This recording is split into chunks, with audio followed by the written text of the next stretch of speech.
What's up, bro? It's your boy, Mike Muse. Welcome to the conversation of the Mike Muse Show right here at SiriusXM. I have been waiting a lifetime for this moment. This individual has no idea what he's meant to me. I had no idea I ever wanted to get into journalism. Audience, you know my story. No need to update you. But from an audience in the room, journalism was a surprise in my career. But this filmmaker, Spike Lee, has had a very special place in my heart. And I would even say he is part of what I say in my job is to intersect culture and social construct and policy. There's these terms out there where you say, you know, one of my greatest filmmakers. Well, in the case of Spike Lee, he is my favorite filmmaker of all times. And it's because his work for me is timeless. I don't know how he did it or how he continuously does it, but when you look back from his movies, from She's Gotta Have It, this idea of sexuality and feminism for a black woman still holds so truth to power today. 1986. Yes, 1986. And you look at films like School Days. To this day, School Days is my favorite film. I could still do think pieces, I guess as we're calling them these days, on the relevance of that movie, past, present. You're still doing the butt? I'm still doing the butt. And I'm a Kappa too as well. So the you're a Kappa? And the whole nine. And Where'd you go to school? University of Michigan. I went to school, Pleasant Sigma chapter. Wolverines. Yeah, my Wolverines. And so without further ado, I'm gonna bring him into it right now because he's here. He's in the building. I'm sure you heard him talking. The incredible filmmaker, Mr. Spike Lee. How are you, Spike? How you doing? How you doing, my brother? I'm doing good. It's an honor to meet you. Seriously, I never thought I would have the opportunity to sit down. I know you're not supposed to fan out on work. How can you not? You know what? You got to go to Madison Square Garden. I would love to be your guest. Not next to me. How you gonna play me like that? You can stay back there. You'll be in the building. You'll be in the building. No, Hadera, how do you gonna play me like that? That has nothing to do with me. Right? You said to me, you gotta come to the garden. Right? Like, not with me, but sit up there in the rafters, right? I mean, that's where the real fans are. God, right? Where the real fans. How did you deal with this? You just listen. Tough business. Tough business. I mean, you're initiating me right now. Was it school day? Come on, brother. I was giving you so much. You're the one that brought it up, man. You said the geography. So yeah. I was testing you. Audience, I don't know about Spike Lee, but can I emphasize a non-hazing organization? If we don't believe it's just barbaric case. But Spike Lee, on the other hand, it's called nationals on him for the hazing I'm getting right now. How you doing? Well, look, you must know about that since you pledged. We're a non-hazing organization. We don't participate in such barbaric activities. Yeah, the Kappas. We do not haze Spike. We are a non-hazing organization. And you know what? And the Pope ain't Catholic. Spike, why you gotta bring our cousin into it? Our cousin got. We gotta run a roll now. Yeah, you are. I'll just exit stage left. Include the lady. No, I was about to. Well, I've already had her have my back about not being invited to MSG. Oh boy. How did you put up with this on set? This is just what you do. You know that this is Spike. It's the Spike you're gonna get. Yeah. Most days. Some days he's in. This isn't your first. What do you mean by most days? Well, so no, Miss Hadera. You're not in this form all days on set. Sometimes there's real work to be done, and you're a more serious version of yourself. It depends on the scene. Yeah, for sure. And the energy. There's certain serious business. There's certain days where, depending on the scene, it's not like. I'll give you an example. Please do, Spike. The day we had to shoot the assassination of Malcolm X, portrayed by the great Denzel Washington. Everybody. It's funny. If you never seen when they had the graphs for stock market, where it's like here, well, at the beginning of the film, the spirit was high, and it kept going down, down, down, because we knew the last shoot in the United States, if we had to go overseas, would be the assassination at the Audubon Ballroom. Everybody's spirit was like, no jokes, no smiles. We knew you had to do it, but no one was like, we knew the importance of it. Yeah. And there was no hijinks. It was like somber day on set. Somber. If I'm not mistaken, isn't that the scene, I think, headed to the Audubon where you did one of your signature Spike moves with the camera? Yes, outside. I'm glad you brought that because people talk about it. I did not invent that. But it's become my signature shot. Of all the ones I've done, that's the best execution of it. Because doing my research and talking to people who knew Malcolm,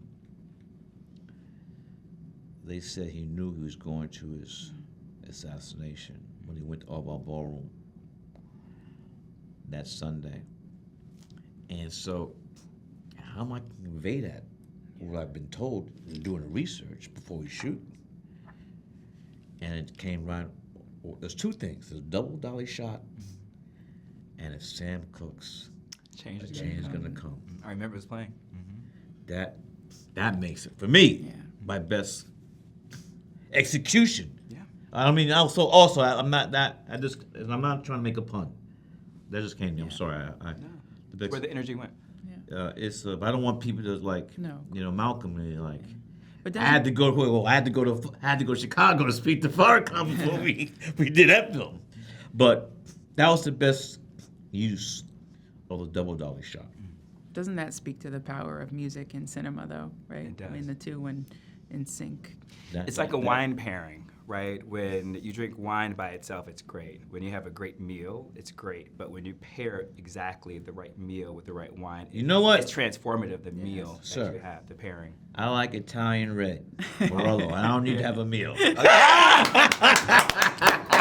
I can drink that alone. Listen, well, I love a good French Bordeaux, so Nah, when I come to MSG with you, I want I'm a going nice Italian Bordeaux. red. I'm Yeah, sorry. give me a good French Bordeaux, man. This is like a Spike 101. You're really getting to know. Yeah. Well, Jared, that brings me to you two as well because, my audience knows I don't have any questions. I go based upon the energy of the room here. But since we're talking about moments where there is like a passing or a traumatic moment, while I was watching this film, I had a really interesting thought that just came to mind was regarding your decision points.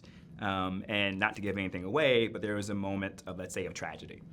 And I felt when you got the news of this tragedy, I was very curious and appreciated the way that your character, the wife of King David, Pam King, had so much restraint in that moment. There was extreme emotion, but it wasn't like this wailing moment that I would have thought. Well, like this. So. Yeah. Help me, Jesus. Yeah. You didn't do that? Well, here's the thing. I was going to say you didn't see a lot of what didn't make it. Oh. So on that day, and I'm sure someone else could have pulled that could have made that decision and pulled that performance off, in a really effective way, right?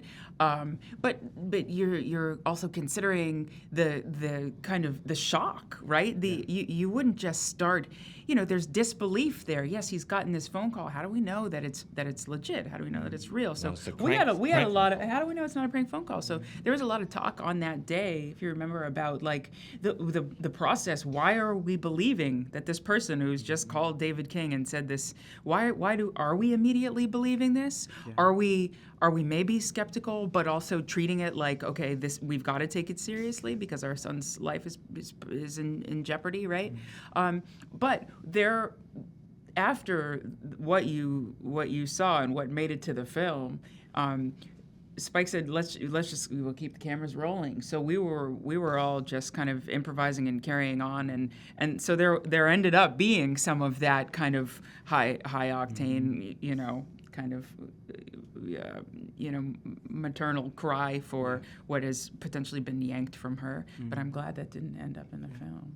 I think it was an interesting choice, but I think it kind of gave us an indication previously of who Pam King was, because I'm a big fan of actors, and I think you did this extremely well, who do a lot of indirect acting, right? You don't always have to communicate verbally. And I think there was something when we met you, you coming to the living room, and it's the way you sit down on the couch. And I think it's the way How does she sit down? The way you cross your legs. You know how I sat down. You swoosh this dress over, so we saw this incredible stature and posture. And then you immediately began to talk about a gala. And it's one of those, if you know, you know. Yeah. And you brought up Thelma studio. Golden. Yeah, you brought up Thelma Golden, but it's the way, if you know Thelma. It's just Thelma, we gave you a shout out. What up, Thelma Golden? But it's a matter of, Thelma. Oh, Thelma. And I think we learned immediately who she was. Well, that's hats off to costumes and props too, right? Because you're an actor. You're only using what you're given and the tools available to you, right? So if Francine Tantric hasn't dressed me in this incredible, chiffon gown, I don't have that to twirl around and to use my, my body with as a tool. So it's all those That's things. your instinct, though, at the same time. They can give it to you, but Sure. as they know you know how to do it. Well, maybe it means you've done a little bit of work prior to your first day on set, which is all thanks to Spike for providing so many days of rehearsal. Yeah. Which you don't always get. I want to go because I can honestly, I'm going to do my best. I know I'm time limited, but I could talk about this film forever, but I could spend just so much time on the opening scene. I'm really big on openings because in anything, when I'm at a concert, when I'm watching a movie, I think the opening really sets the tone. Opening act, right? Yeah, the opening act. And Spike, I just think you did an incredible job with the opening act. And I'm going to talk about a few scapes that I thought were just fantastic. But there's something powerful about the scene where we kind of see all the beautiful art in your home, everywhere from like Gordon Parks to Deborah Roberts to Basquiat to, I think I saw some Norman Lewis in there, just incredible. But when you look at the pillar, like on the right side of the wall, you had the Kehinde Wiley, Brooklyn Dodgers, Jackie Robinson. To the left, you had the incredible Basquiat, the standard, the saxophone piece in there. And in the middle, the sun walks in with the Celtics green headband. And if you know Spike, you know the Nick Celtics thing. And for me, that was the tension of the whole film. But going to be building, you saw things were at odds. Talk to me about that incredible scene. I think art history majors should study that scene. It was such a thesis. Well, I don't think it's a secret that the professional sport teams from Boston are not my favorite. Oh, you think? There is a scene coming up when I talk about it. And there are probably a lot of Boston fans who hate my films. Thank you. Just so you know, nobody in So Boston. it's mutual. It's mutual. Yeah. So Denzel's a big sports fan too, and so I think that if I had a son and he's wearing a green headband, then I'm going to talk about it. But then here's the thing, though. You got Rick Fox, who played for the Celtics and the Lakers, and then the guy, he's trying to get the guy an autograph. He says, no, I don't need it. He says, before he leaves, he says, Larry Bird. Yeah. But for me, what I thought about, though, was, like, obviously this is a reimagining of Kurosawa's.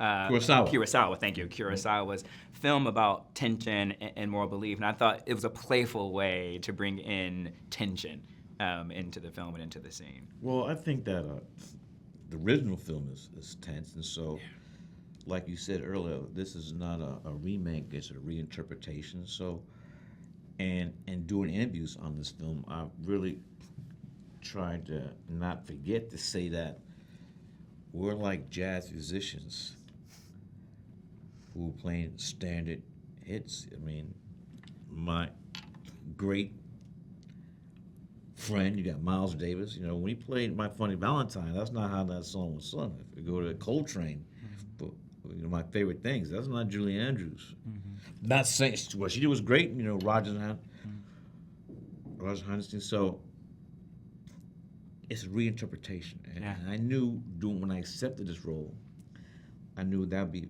very important when it was time to do press to stress this is a reinterpretation. Mm-hmm. It's not a remake. Yeah. It's not a remake, a reinterpretation. People are so down on remakes, right? And filmmakers and actors alike get so much grief about about spearheading remakes or participating in them, right? But you think about it, you're not going to do a movie the same way any other director on the face of this earth is going to, and I'm not going to approach a role and the performance won't be the same, if I do it and if someone else does it. So sure, storyline, maybe you want originality or you're hoping for new stories, but you're never going to get the same thing twice. So the concept of like, I can't, Hollywood come up with any original ideas is kind of hard on people, I think. I think even in music, we think about so many great music songs of current times, right? They're all so sampled. much samples and reimagining and reinterpretation of it. There's always this narrative, like no idea is an original idea, right? When people go to pitch their ventures or their funds, et cetera. Mr. Hadera, Spike mentioned jazz, music throughout this whole thing, but as he was mentioning that, I kept thinking to myself how sometimes improv is so key to jazz. And I think sometimes when you're watching a Spike Lee film, you feel like it's a jazz film, right? Or you're in a jazz set. Even if it's not Mo Better. Yeah, Mo Better. Even if it's not Mo Better. Yeah. Don't ever get me going.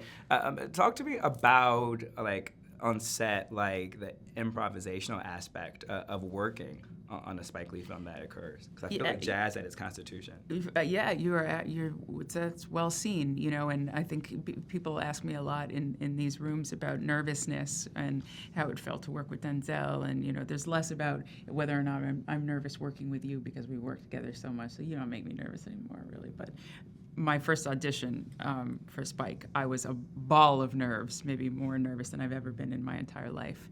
But the one point in this whole process where I did feel nerves was when I got the note from Kim Coleman, who casting, you know, this movie and so many others of yours, and who cast me in my first role. Directed by Spike. She sent the note over that I should be prepared to improvise with Denzel at the chemistry read, and I thought, oh boy, you know, I come from a theater background, but you never know. You're on your toes. You've got to be sharp and have done your homework. And before an audition, you don't always have time to really delve into the character so that you know it enough to be able to improvise. I haven't read the script. Yeah. Right? Who is this woman? You didn't have a script. I didn't have the script. No. We didn't have, you don't just just give them out willy-nilly. Yeah. You got to get the job first, Yeah. right? So I was nervous then, but that kind of set the tone. I thought, all right, if this ends up mine, there's going to be a lot of that, which is great and challenging, and I think, you know, produces some of the best work for a lot of actors. You and Denzel dance really well together, and I think that's a signature of Spike, is the dancing moment, like metaphorically. You mean on the bridge, like, you know, like actually dancing, or no? I think it's metaphorical Yeah. and literal. Yeah. I think that's part of the genius of Spike. But talk to me about the dance between you and Denzel when you guys are on the terrace and you come in and you discuss that I am no longer going to be silent. I thought that was so powerful. That's one of my favorite scenes in the movie, and not just because I'm in it. I think those moments where you have the opportunity with a scene partner to really listen and speak honestly. Those quieter moments where there's, you know, no other distraction, maybe no music and no, you know, effects or.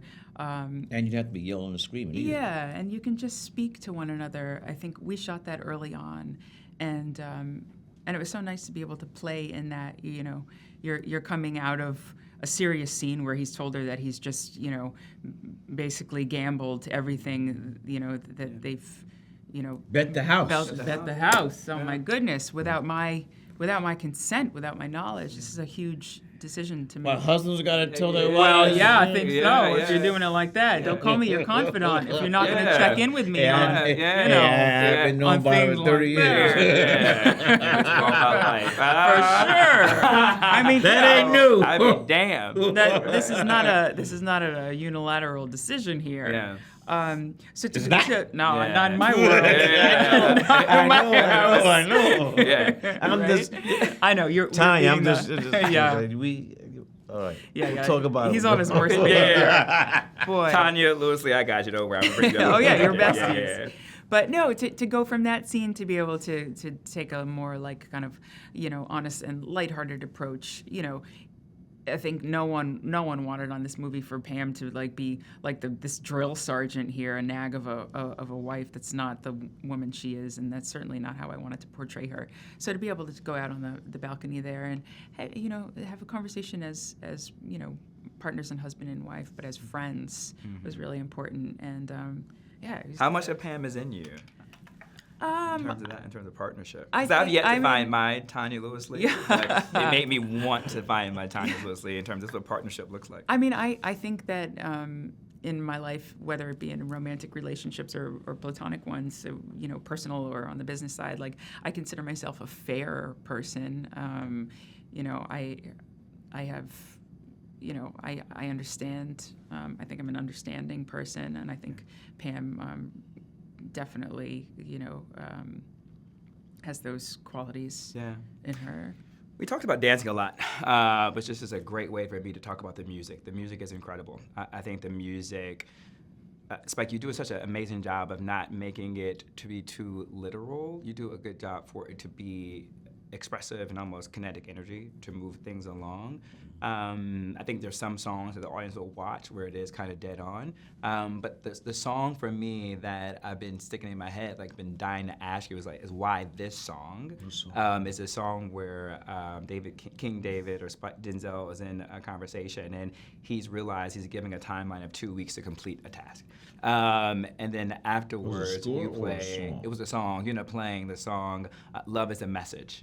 And I'm just curious as to SB. Yeah.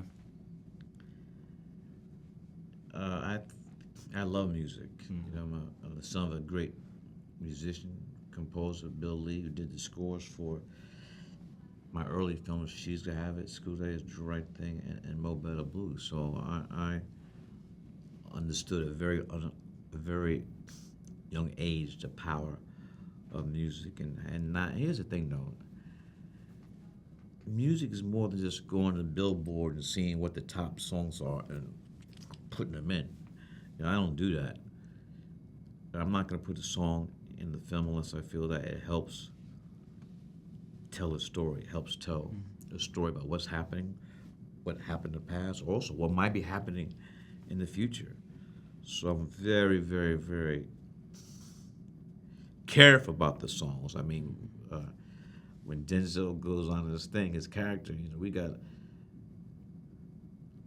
the big payback. Yes. Which is perfect. Oh, You know, so good. You know, we hear James Brown doing his thing, the big payback, and Denzel, Jeffrey's driving, Denzel's going like this. Yeah, he's fighting. He's getting ready. You know? is. Yeah. There's gonna be some swinging going on. Which we saw Muhammad Ali pictures earlier on too, and as well to kind of set that. I believe it was Muhammad in the film. Maybe it wasn't Muhammad. I saw some boxing pictures. No, it was a painting. Painting. Joe Louis. Yeah. Joe Louis. Joe And it was a Louis. boxer. Yeah, it was Brown Joe Louis. bomber. Yeah.